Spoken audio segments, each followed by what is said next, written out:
अब हम लोग स्टार्ट करेंगे एक्सरसाइज 5.1। तो ये हमारा क्वेश्चन नंबर 1 है। क्या दे रखा है? In which of the following situations does the list of numbers involve make an arithmetic progression and why. तो यहाँ पे कह रहा है कि ये हमारी कुछ सिचुएशन दे रखी हैं, इनको पढ़ना है और इनमें जो नंबर दे रखा है क्या वो अर्थमेटिक प्रोग्रेशन बनाता है, अगर बनाता है तो क्यों।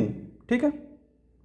अब यहाँ पे ये कैसे बताएंगे कि ये अर्थमेटिक प्रोग्रेशन में है या फिर नहीं है, तो वो होगा हमारा कॉमन डिफरेंस। अगर कॉमन डिफरेंस मिल रहा है तो अर्थमेटिक प्रोग्रेशन में है, अगर कॉमन डिफरेंस नहीं मिल रहा है तो अर्थमेटिक प्रोग्रेशन में नहीं है। अब फर्स्ट पार्ट देखो, फर्स्ट पार्ट क्या दे रखा है? The taxi fare after each kilometre when the fair is ₹15 for the first kilometre and ₹8 for each additional kilometre. तो यहाँ पे कह रहा है कि पहले किलोमीटर में 15 रुपये पड़ते हैं और हर किलोमीटर के बाद 8 रुपये बढ़ते चले जाते हैं। तो मान लो पहले थे हमारे 15 रुपये, फिर 1 किलोमीटर चले तो 15 + 8 हो गया, उसके अगले किलोमीटर चले तो 15 + 2 × 8 हो गया, फिर अगले किलोमीटर चले तो 3 × 8, फिर 15 + 4 × 8। तो यहाँ पे अगर हम देखें तो ये हो जाएगा 15, ये कितना हो जाएगा 15 + 8 यानी कि 23। अब अगर हम इसको करेंगे थोड़ा सा लंबा पड़ेगा, बस इसमें हम लोग 8 ऐड करते चले जाएंगे। 23 में जब 8 ऐड करेंगे तो 31, और फिर इसमें जब 8 ऐड करेंगे तो 39, इसमें 8 ऐड करेंगे तो 47। तो ये हमारी क्या मिल रही है? एक अर्थमेटिक प्रोग्रेशन मिल रहा है। हमने यहाँ पे 5 टर्म निकाल लिए, लेकिन अगर हम लोग 3 टर्म भी निकाल लेंगे ना तो भी ये इनफ होता है बताने के लिए ये अर्थमेटिक प्रोग्रेशन में है। तो इसका मतलब क्या हुआ? This implies that yes, because common difference is equal to 8, क्योंकि कॉमन डिफरेंस क्या है? 8 है। अब सेकेंड वाला पार्ट देखो, क्या दे रखा था? Amount of air present in a cylinder when a vacuum pump remove 1/4 of the air remaining in the cylinder eight A time. तो पहले क्वेश्चन को समझो, क्या कहता था? Amount of air present in a cylinder when a vacuum pump removes 1/4 of the air remaining in the cylinder at a time. तो यहाँ पे कहता है कि सिलेंडर में से 1/4 अमाउंट जो है वो निकाल लिया जाता है, तो बची हुई गैस कितनी है। तो मतलब ये है कि जैसे पहले गैस मान लो तुम्हारे इसमें, देखो इसको दो तरीके से करेंगे। एक तो जैसे किताब में आंसर दे रखा है, बच्चे कहते हैं ना कि जो आंसर मैच नहीं कर रहा सर, जैसा आंसर है वैसा करके दिखाओ। दूसरा ये है कि हम लोग एग्जाम्पल से करेंगे ताकि अच्छे से समझ में आ जाए। तो हम लोग यहाँ पे मान लेते हैं let volume of air is equal to 16। तो हम लोग क्या मान लेते हैं कि उसमें जो वॉल्यूम है वो कितनी है? 16 लीटर। चूँकि वो एयर जो वॉल्यूम होता है वो हमेशा लीटर में होता है। एयर के लिए लीटर में रहता है, लिक्विड के लिए लीटर रहता है, बाकी जो है वो सेंटीमीटर क्यूब, मीटर क्यूब, इस तरह से। तो अब यहाँ पे देखो, मान लो उसमें सिलेंडर में अभी कितनी गैस है? 16 लीटर। कितनी रिमूव कर दी गई? 1/4 यानी 1/4। तो रिमूव्ड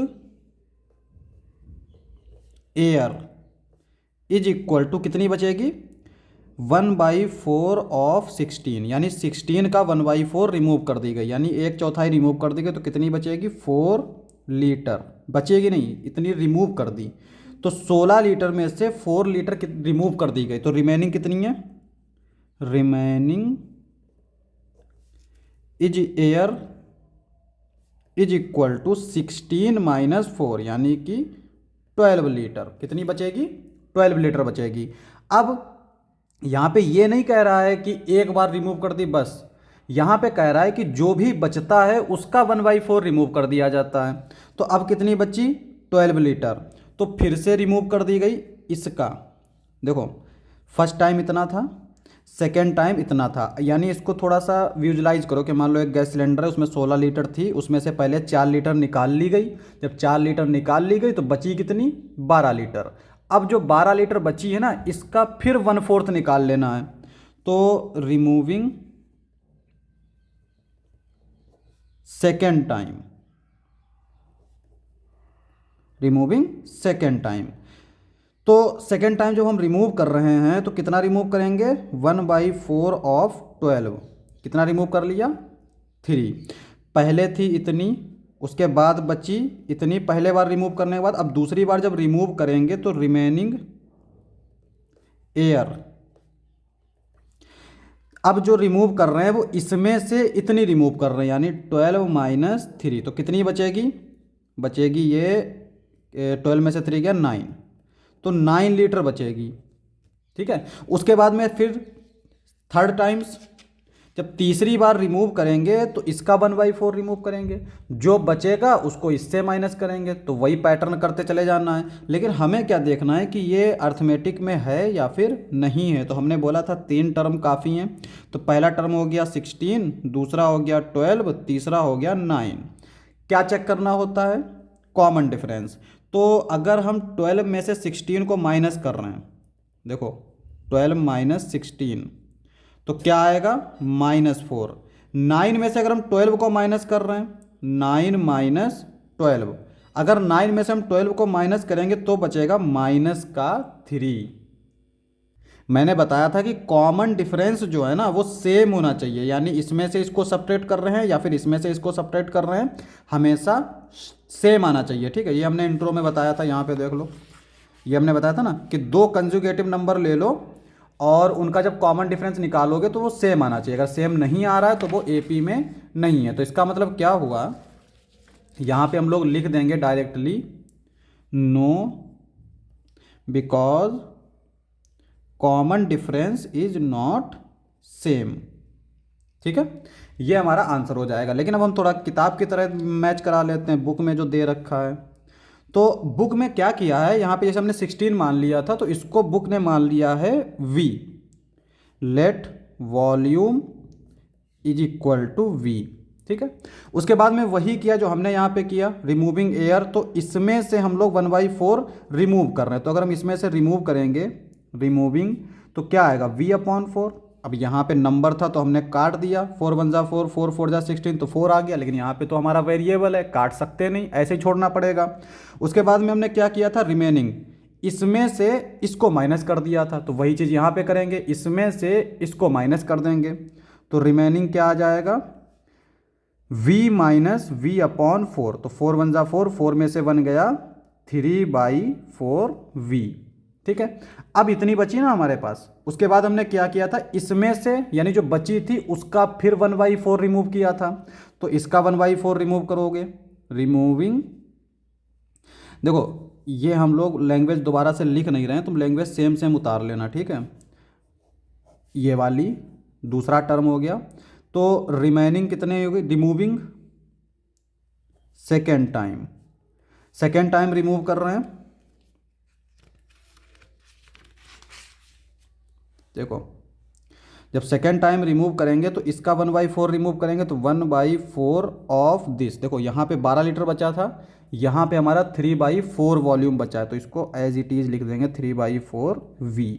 ठीक है, इसको मल्टीप्लाई कर देंगे 3/16v। यहाँ तक सही है। अब यहाँ पे remaining air, remaining air second time, तो कितनी बचेगी, देखो यहाँ पे हमने क्या किया था, इसमें से इसको माइनस किया था। तो यहाँ पे भी हम वही करेंगे, इसमें से इसको माइनस कर देंगे। तो 3/4 में से 3/16 को माइनस कर देंगे। इसमें 4 से मल्टीप्लाई कर दो ऊपर नीचे। ठीक है, तो ऊपर क्या बचेगा, 4 3 जा 12 और यहाँ पे -3/16 एज इट इज़। तो 12 में से 3 गया 9, तो 9/16 और 9/16 को लिख सकते हैं 3/4 का होल स्क्वायर। ये आ जाएगा हमारा आंसर। ठीक है, तो यहाँ पे भी वही चीज़ है, तो इसका मतलब लिखना हमें यही है, नो। ठीक है, कॉमन डिफरेंस सेम नहीं है। तो ये तो हो गया 2 पार्ट। अब हम लोग आते हैं नेक्स्ट पार्ट, यानी थर्ड वाला। तो थर्ड वाला हमारा क्या दे रखा है, देखो, the cost of digging a well after every meter of digging, when it cost rupees 150 for the first meter and rises by 50 rupees for each subsequent meter। तो ये क्या कह रहा है, क्वेश्चन है, यहाँ पर एक कुएं की खुदाई चल रही है।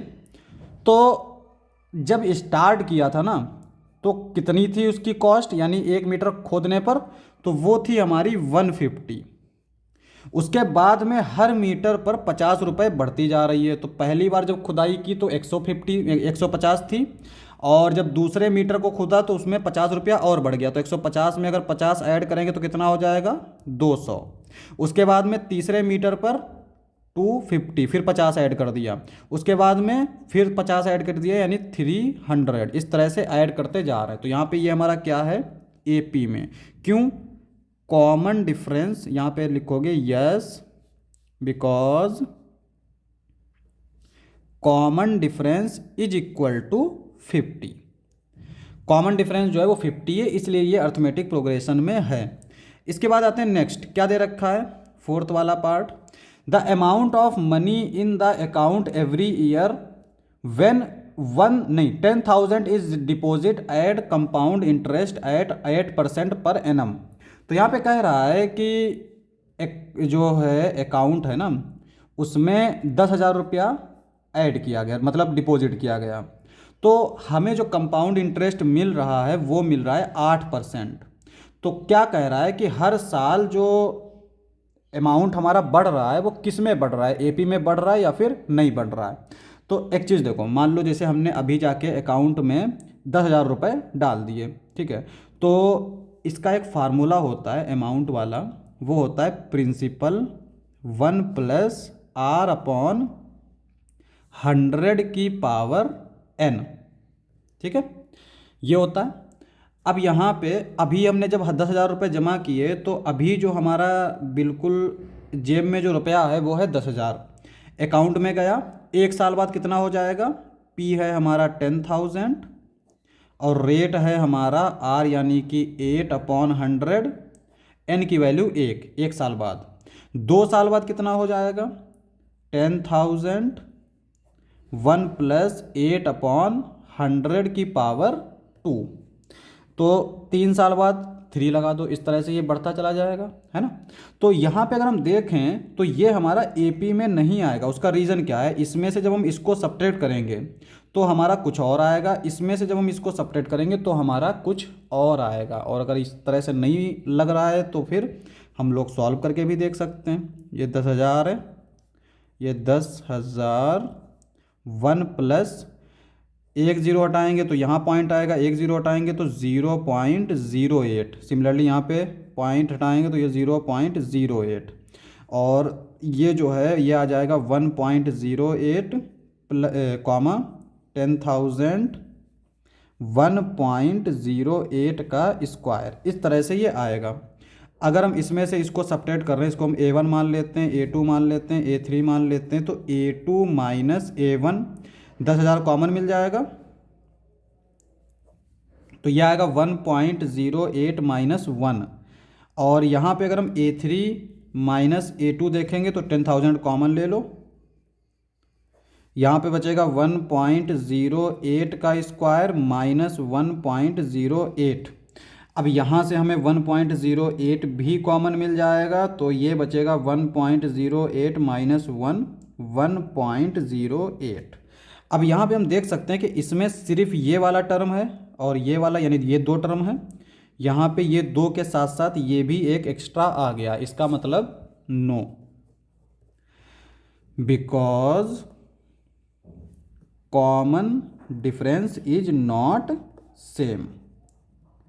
तो ये हमारा एपी में नहीं होगा क्योंकि कॉमन डिफरेंस सेम नहीं है। तो ये हमारा फर्स्ट क्वेश्चन था। अब हम लोग करेंगे सेकंड क्वेश्चन।